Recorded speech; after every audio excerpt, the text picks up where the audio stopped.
Garret, welcome aboard to the show. So happy to have you today. Ari, I'm grateful to be here. Thanks for setting this up. How did you get to do a TED Talk? What brought you to that? That's a great question. It's something I had in mind for a number of years and kind of had it on my list of 101 goals that I'm working on. And then it was just being at the right place at the right time and realized that I finally had the message. One of the reasons I think the opportunity didn't present itself before because I didn't have the message that I wanted to share. So when I really got clear on what that message was, then I reached out and, I don't know what everybody's philosophical belief is. The best I'll say is that the universe or something out there put an opportunity in front of me right at the right time.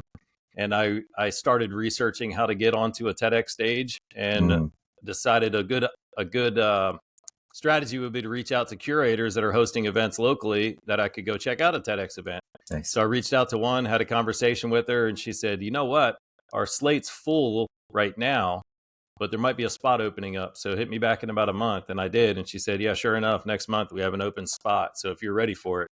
So I dropped everything else I was doing and worked on refining that message, and everything worked out the way it was supposed to. And I love the fact that it was intentional, right? You didn't just fall into it. You worked to get it. That's amazing. And I love the 100 list of it. We got to get back to that in a bit. Yes. That's absolutely delightful. What about, was it live or was it recorded and then edited? It was recorded. I believe they're all, maybe there's some events that are done live, but it was recorded and then released about 4 weeks later. And did you freeze in the middle? Or was it just perfect? No, I didn't. Strangely enough, I'd rehearsed it so many times in different places that when I actually got out on the stage, I don't remember delivering the talk. I was back in the green room afterwards and I was like, hey, did I go already? Did I already have my turn? And they're like, yes, you just came off the stage. I was like, okay, well, I hope it went well. I speak to a lot of authors, a lot of, people who've done TED Talks, and the stories that happen behind the scene are always hysterical.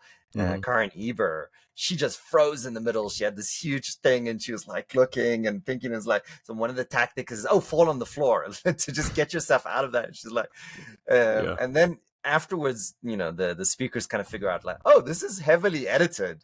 So nobody will know, right? That's right. Yeah. Such a wonderful thing. Okay, that's wonderful. Thank you for sharing that. What did you, when you kind of remembered that you actually went, it came out, how were the responses?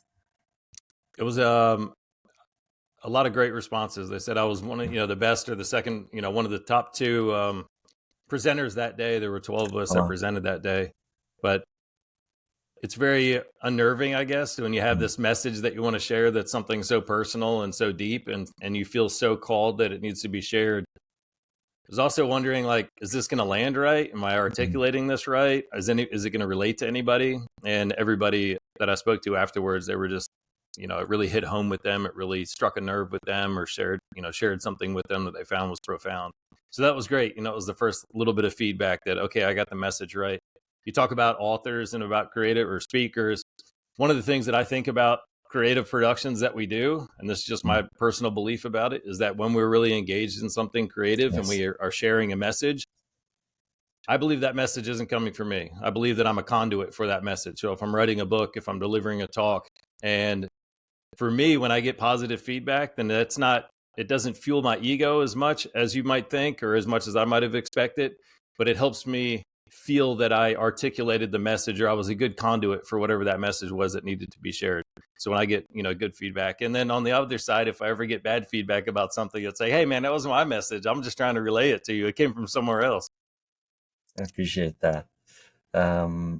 It's impossible to write a book or do a TED Talk without giving a piece of your heart. I mean, maybe it's possible, but it's, that's what most people do. So we're going to keep the audience in suspense a little bit here, and we're going to now go back to the beginning of your story. You joined, keep me honest here, the Marines. Yeah, joined the Marines in 1999. Had an opportunity to serve first over in Okinawa and then back in Washington, D.C. for a number of years before I was selected for a commissioning program, and then went off to flight school. Spent a couple of years flying the KC-130 Juliet, and then was offered an early retirement. That's refueling, right? If I'm not mistaken. That's correct. So in the Marine Corps, it's a little unique. We have C-130s, The other branches of the Air Force has C-130s as well, but we use ours for the Marine squadrons. They use the C-130s for every possible mission that a C-130 can do. So in the Air Force, you might have, a refueler squadron or an airdrop squadron or a logistics squadron.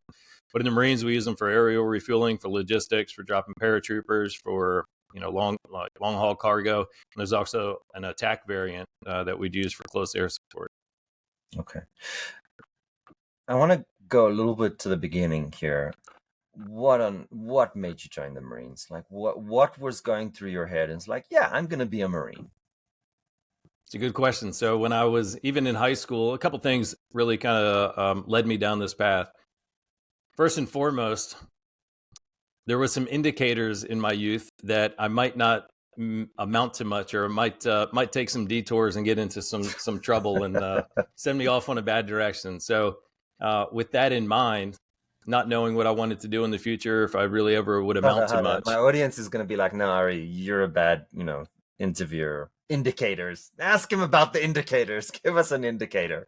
Well, I don't know. I had some friendly people that wear blue uniforms that got to know me, and just some good, fun, adolescent, youthful behaviors.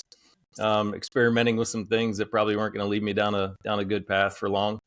I'll let the audience fill in the blanks with their imagination. You're probably correct.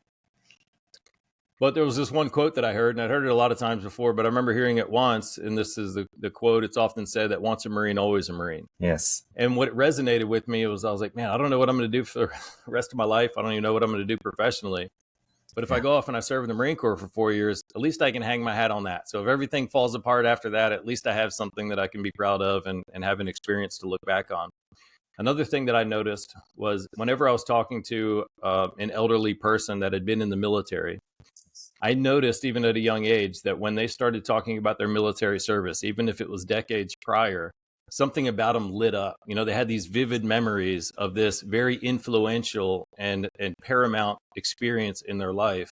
And though I didn't really understand what that was, I knew the only way I would really understand it was to have a similar experience. So with some curiosity, kind of led me in that direction. Yeah, there's nothing that I have experienced to that level since I've left the military. It's an incredibly unique experience. I would agree with that. I mean, the saying, right? You can take the man or the woman, whatever, out of service, but you can't take the service out of the person. And Garret, to be honest, looking through your career, I think you're the epitome of that. You have dedicated your life to service in many different ways. What happened when I'm going to skip over this, and I apologize to my audience in advance, but you left the Marine. You had your first day in civilian clothing.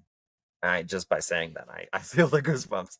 Yeah. What did you feel like? What was going through your head? What were the emotions?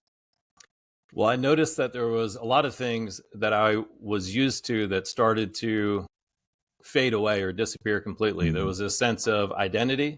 I knew who I was as a Marine. I knew who I was in uniform. Yes. Without that uniform, I didn't really know who I was, what my role was in the world, or how the world outside of the military really operated. And it was really strange because I was still living in the same house, still shopping in the same community, still going out to the same restaurants, but something about the whole experience really shifted. So that loss of identity and really the fear. So the other thing that started to disappear was this confidence. I knew what I was expected of me as a Marine. I knew how to show up and how to perform my duties as a Marine. But without that role and without knowing that the things that translated to value in the Marine Corps, not knowing if any of that would translate to value outside of the Marine Corps or in the civilian world, this sense of confidence and direction that I had began to disappear.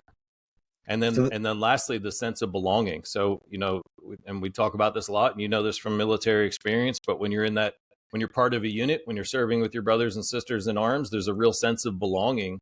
And I didn't realize how fundamental that was for our life and how important that sense of belonging was. So losing all of those things, I lost so much of myself, and it really put me into a dark downward spiral, which unfortunately too many veterans experience something similar to that.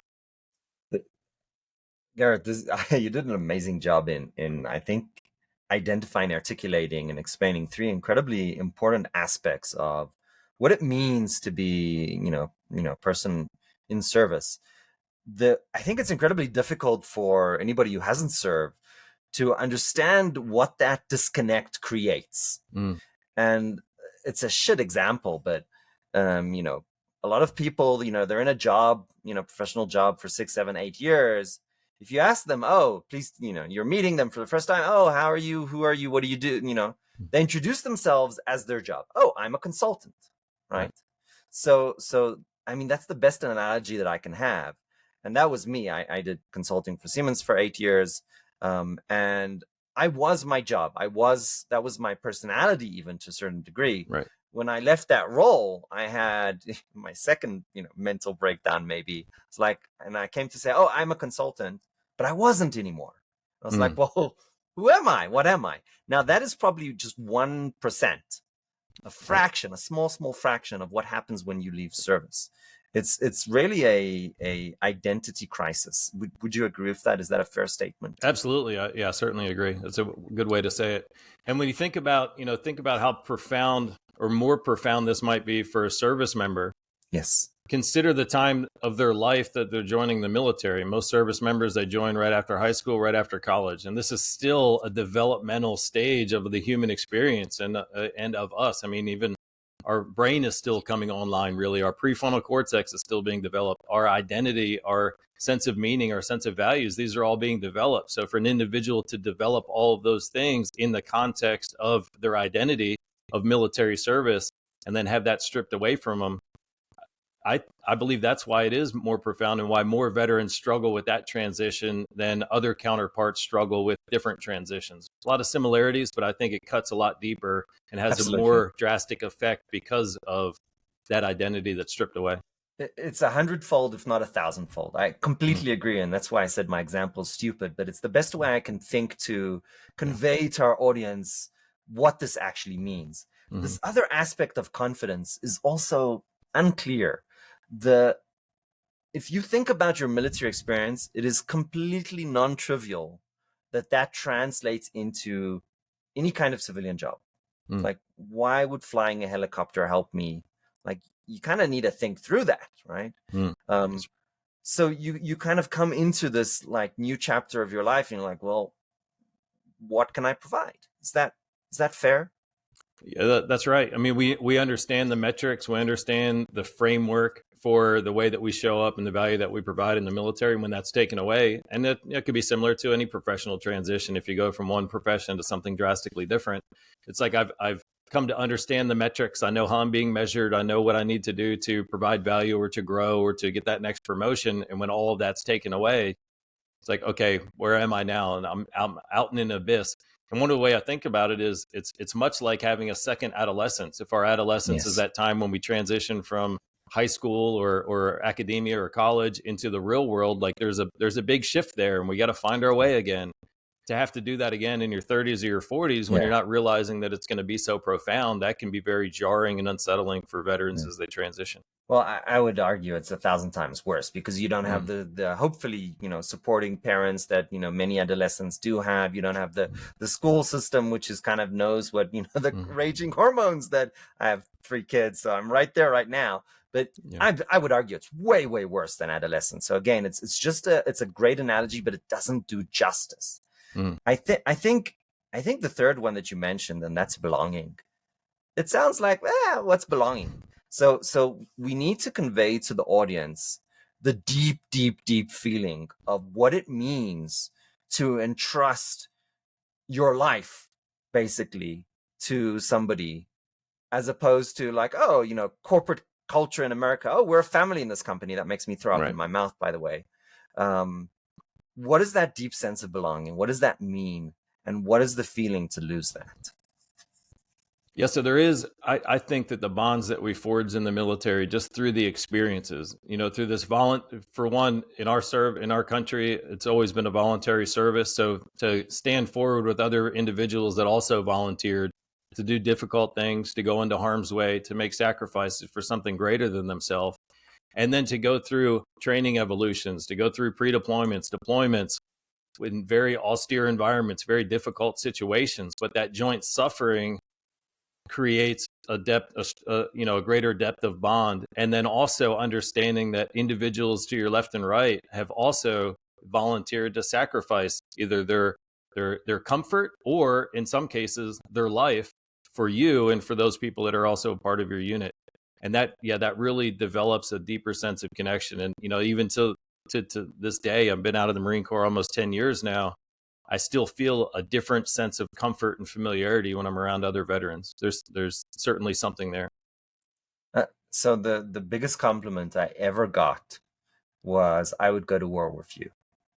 What that means is it's the level of trust and that I would put my life in your hands. That's what it means, right? It's a level of trust that is just not comparable to anything else that I don't think I've ever experienced. And not only is it something that's expressed, but it's also followed through on. It's one thing to have a buddy saying, hey man, if you're ever in a tough spot, give me a call.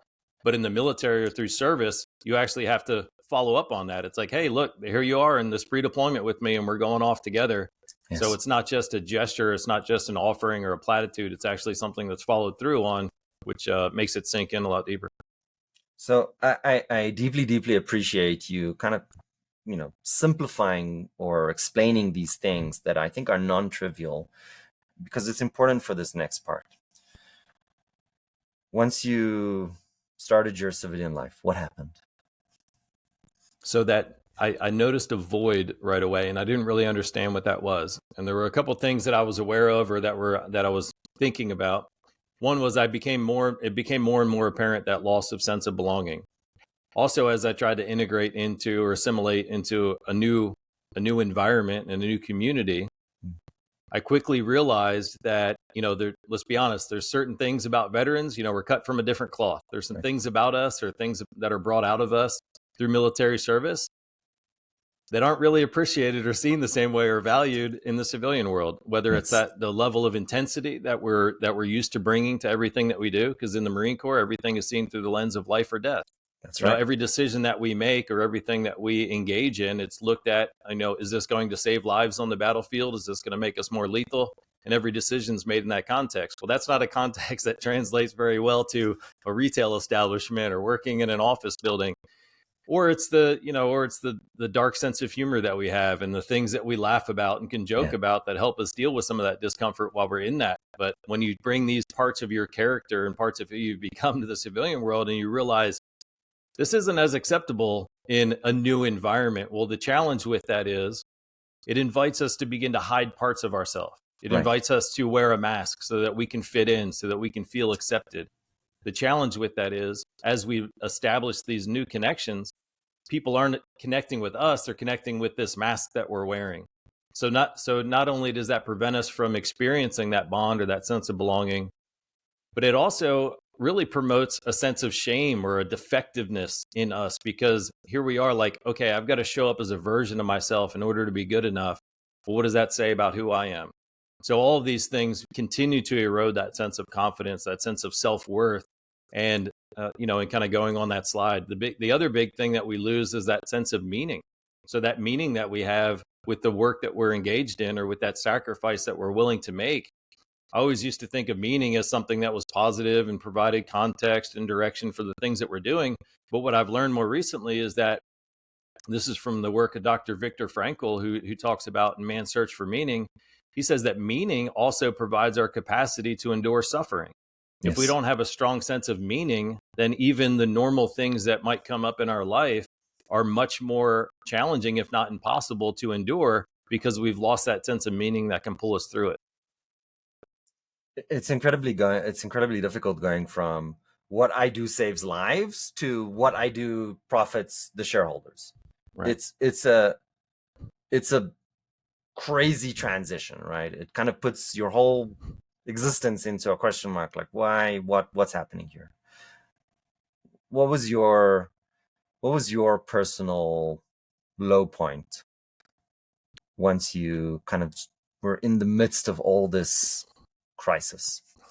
Yeah, so I got to a place, and fortunately, I had an awareness that some of the behaviors that I was doing in order to cope or deal with this, with the challenges I was facing, probably weren't going to set me up for much success in the long term. So I'd return to, using alcohol, using behaviors to deal with this discomfort that I was feeling.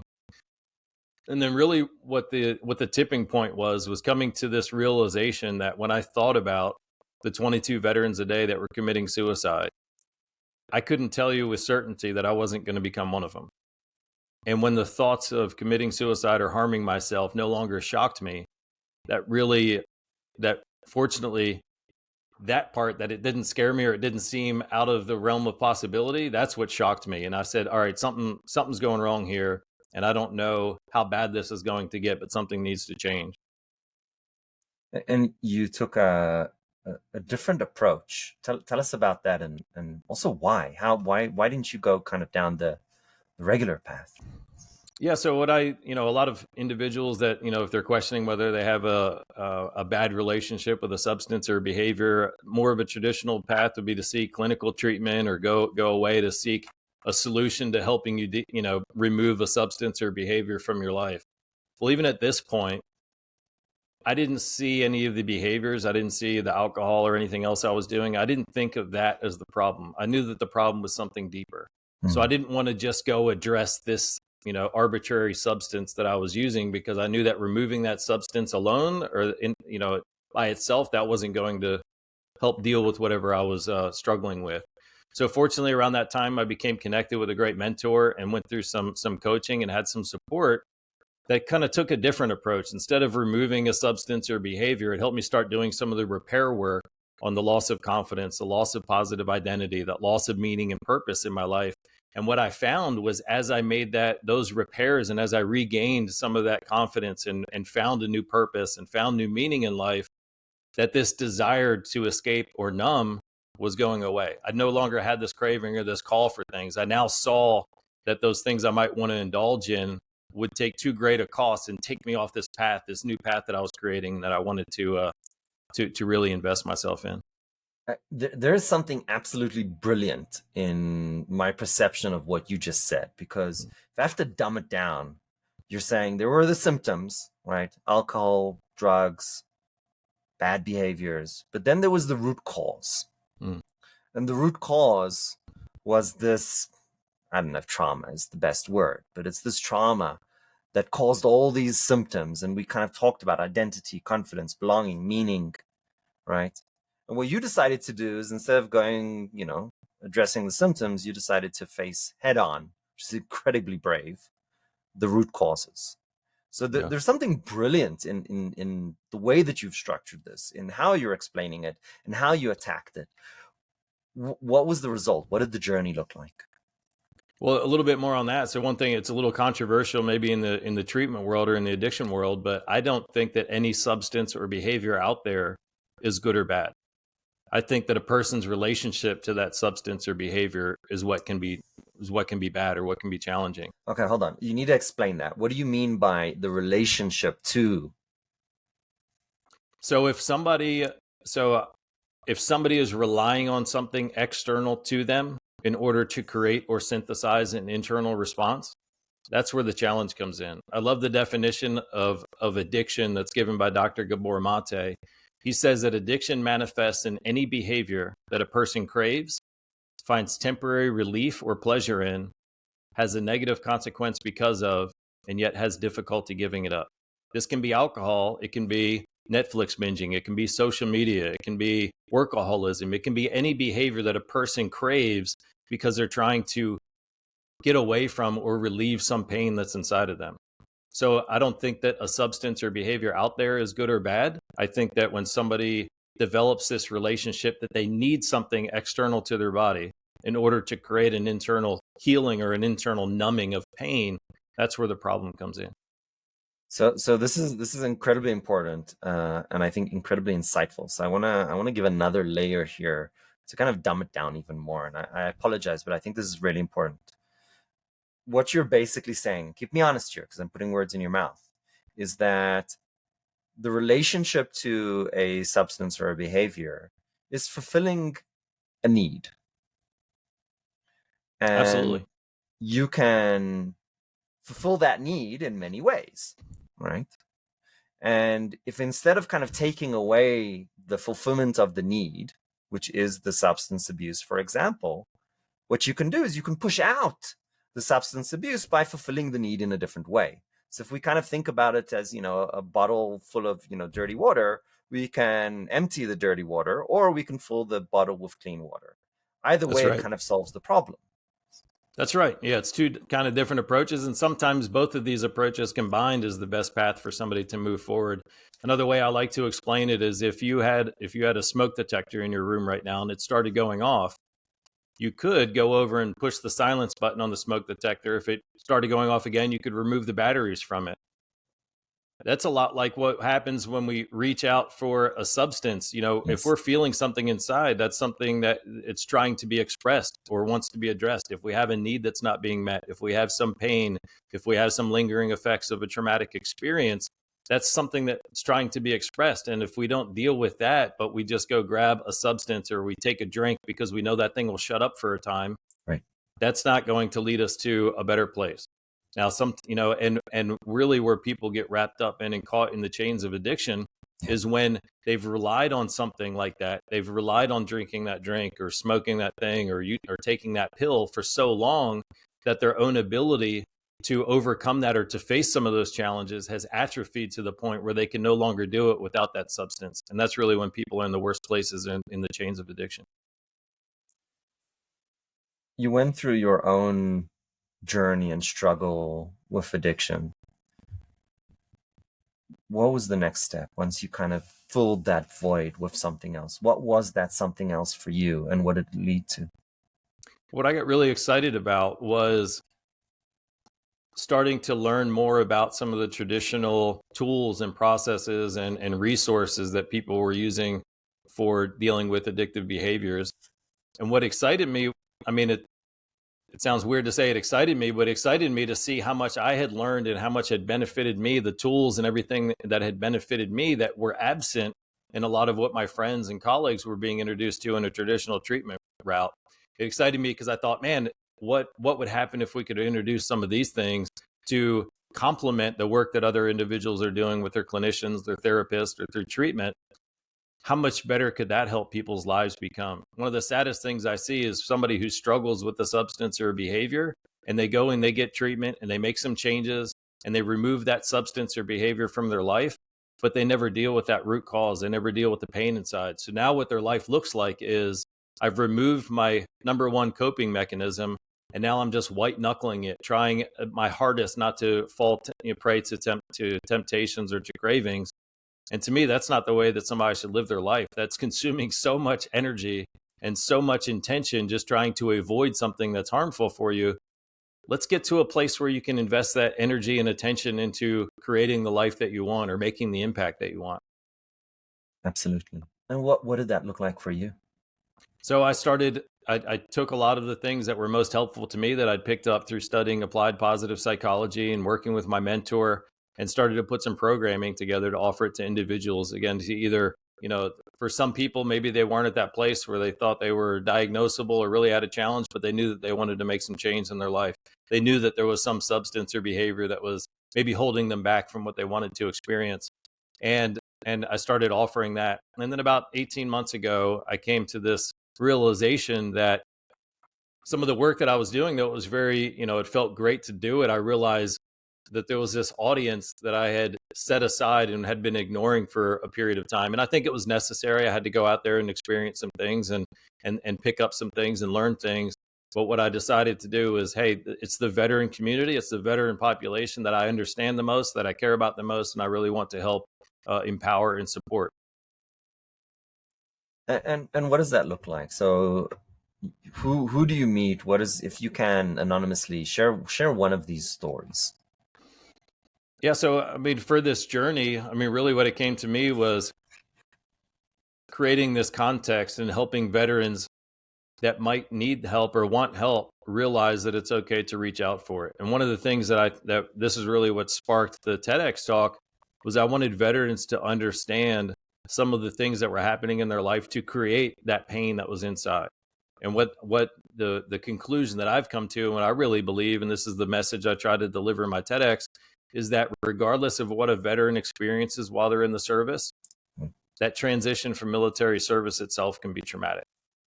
Absolutely. And this is, and I think it's so important for us to share, because for me, when I was in that dark place, when I was really struggling and suffering, I was thinking back to my military service, and I was like, yes, I was in combat. I'd been deployed. I'd done a lot of things, but I couldn't think of one thing that was necessarily traumatic.